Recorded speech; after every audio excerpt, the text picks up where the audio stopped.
বাংলাদেশের সাবেক প্রধানমন্ত্রী শেখ হাসিনাকে নিয়ে আলোচনা কিছুতেই থামানো যাচ্ছে না।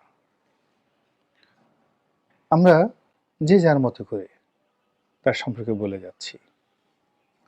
কখনো তার কণ্ঠস্বর, এটি কি সত্যি না এটি এআই যুক্ত, এটি কি ভুয়া, এটি কি তিনি ছেড়ে দিয়েছেন নাকি তার প্রতিপক্ষ ছেড়ে দিয়েছে, আলোচনা করছি।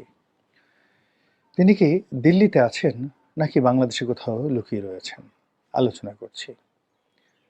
তিনি কি ফিরে আসবেন নাকি আসবেন না, তিনি কি আবার রাষ্ট্র ক্ষমতা ফিরে পাবেন নাকি তাকে বাকি জীবন জেলখানার কারাপ্রকোষ্ঠে কাটাতে হবে, তাও আমরা আলোচনা করছি। তিনি দিল্লিতে রাজকীয় মেহমান হিসেবে আছেন নাকি বন্দী অবস্থায় আছেন। তার সঙ্গে প্রধানমন্ত্রী নরেন্দ্র মোদী দেখা করছেন, ঘন ঘন সেই রাষ্ট্রের গুরুত্বপূর্ণ ব্যক্তি থেকে শুরু করে সবাই তার সঙ্গে দেখা করছেন, নেতাকর্মীদের সঙ্গে তিনি কথাবার্তা বলছেন। এটা নিয়ে যেভাবে আলোচনা করছি, একই সঙ্গে তিনি তার ভাই বোন আত্মীয় স্বজন কারোর সঙ্গে দেখা সাক্ষাৎ করতে পারছেন না, তাকে গোপন স্থানে লুকিয়ে রাখা হয়েছে, এগুলো আমরা বলছি। তিনি আগরতলাতে আসছেন বাংলাদেশে ঢোকার জন্য, আমরা এর আগে একবার আলোচনা করেছিলাম। আবার অতি সম্প্রতি ভারতীয় পত্রপত্রিকা, বাংলাদেশে কিছু যাকে বলা হয় ইউটিউবার, সামাজিক মাধ্যম, তারা বলার চেষ্টা করছেন একেবারে সন্তারিখ সহ যে দিল্লির অমুক অমুক জায়গাতে স্টেশনে শেখ হাসিনা ছিলেন এবং তাকে কলকাতাতে আনা হয়েছে। এবং এই ঘটনা যদি সত্য হয় তাহলে এটি আমাদের জন্য, আমাদের রাজনীতিবিদদের জন্য, বিশেষ করে যারা আওয়ামী বিরোধী শক্তি, তাদের জন্য একটি অশনির সংকেত। তো সেই অশনির সংকেতটা কি সেটা নিয়ে আলোচনা করব। তার আগে বলে নেই যে শেখ হাসিনাকে নিয়ে এত আলোচনা কেন। আলোচনার কারণ হলো যে তিনি এখনো গুরুত্বহীন হয়ে পড়েননি এবং কোনো অবস্থাতেই তার মৃত্যু না হওয়া পর্যন্ত কিংবা তার একটি দফা রফা না হওয়া পর্যন্ত তার বিরোধী যারা শক্তি রয়েছে তারা এরকম আলোচনা করতেই থাকবে। তো শেখ হাসিনা বিরোধীরা যতই আলোচনা করুন না কেন, সঙ্গে সঙ্গে তার সঙ্গে পাল্লা দিয়ে শেখ হাসিনার যারা পক্ষের যারা লোকজন রয়েছেন তারাও কিন্তু মারাত্মকভাবে আলোচনা করবে। এবং এই আলোচনার কেন্দ্রে অটোমেটিক শেখ হাসিনা থাকতে থাকতে একটা সময় হুট করে তিনি যদি ক্ষমতার পাদপীঠে চলে আসেন, এতে আশ্চর্য হওয়ার তেমন কিছুই নেই।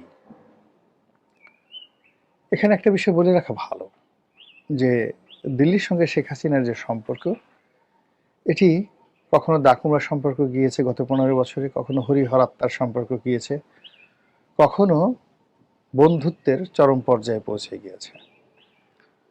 আমি অনেক আগের থেকেই বলে আসছিলাম যে শেখ হাসিনাকে একটা শিক্ষা দেওয়ার জন্য দিল্লি চেষ্টা করছে এবং শেখ হাসিনাকে বিভিন্ন আকার ইঙ্গিতে তারা বোঝানোর চেষ্টা করেছে, কিন্তু শেখ হাসিনা কখনই বুঝেননি।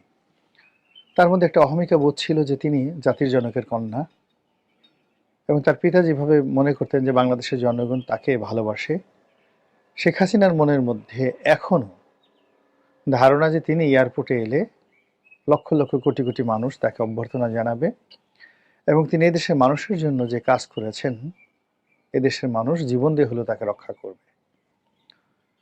তিনি এও মনে করেন যে সেনাবাহিনীর বা রাজনৈতিক অঙ্গনে কিছু কুলাঙ্গার রয়েছে, তারা তার সঙ্গে বেইমানি করেছে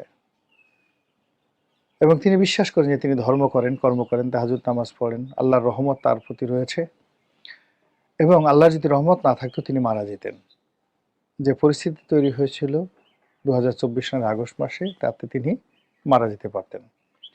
যেহেতু তিনি মারা যাননি এবং এখন পর্যন্ত জীবিত রয়েছেন, সেহেতু প্রতিশোধ নেওয়ার জন্য, কিছু কর্ম করার জন্য এবং তার আরাধ্য তিনি যে কাজগুলো করার জন্য সংকল্প করেছেন, সেই কাজগুলো করার জন্যই তিনি মূলত বেঁচে আছেন। এবং তার যে কয়েকটি অডিও ফুটেজ আমরা দেখেছি যেগুলো ভাইরাল হয়েছে, সব অডিওতে তিনি তার এই বেঁচে থাকাকে আল্লাহর একটা নিয়ামত হিসেবে তিনি বর্ণনা করেছেন।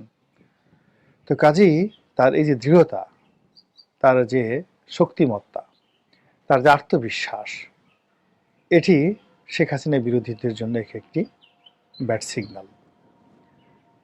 দ্বিতীয়ত, তিনি যেখানে রয়েছেন এটিও তার বিরোধী শক্তির জন্য একটি ব্যাড সিগন্যাল। তিনি যদি আজারবাইজানে থাকতেন, তিনি যদি দুবাইতে থাকতেন, তিনি যদি ইভেন মালয়েশিয়াতে থাকতেন, এটি আমাদের জন্য ভয়ের কারণ ছিল না। কিন্তু প্রতিবেশী রাষ্ট্র ভারতে তিনি আছেন, এটি যে কোনো কারণে আমাদের জন্য একটি মারাত্মক হুমকি।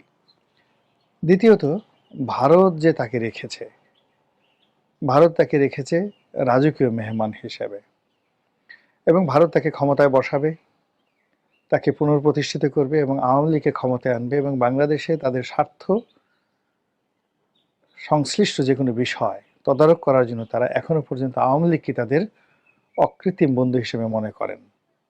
এই যে ভারতের যে অ্যাটিটিউড, এই অ্যাটিটিউড আমাদের জন্য একটি অশনীয় সংকেত। সর্বোপরি এখনো পর্যন্ত ভারত বন্ধু খুঁজে পায়নি। বিএনপির সঙ্গে, জামাতের সঙ্গে, ডক্টর ইউনূসের সঙ্গে এখনো পর্যন্ত তাদের কোনো বন্ধুত্ব তৈরি হয়নি। তো সেই দিক থেকে শেখ হাসিনাকে নিয়ে তাদের যে প্ল্যান, তাদের যে পরিকল্পনা, সেই পরিকল্পনা নিয়ে যদি আমরা ভয় না পাই, তাহলে আমরা বোকার স্বর্গে বসবাস করছি।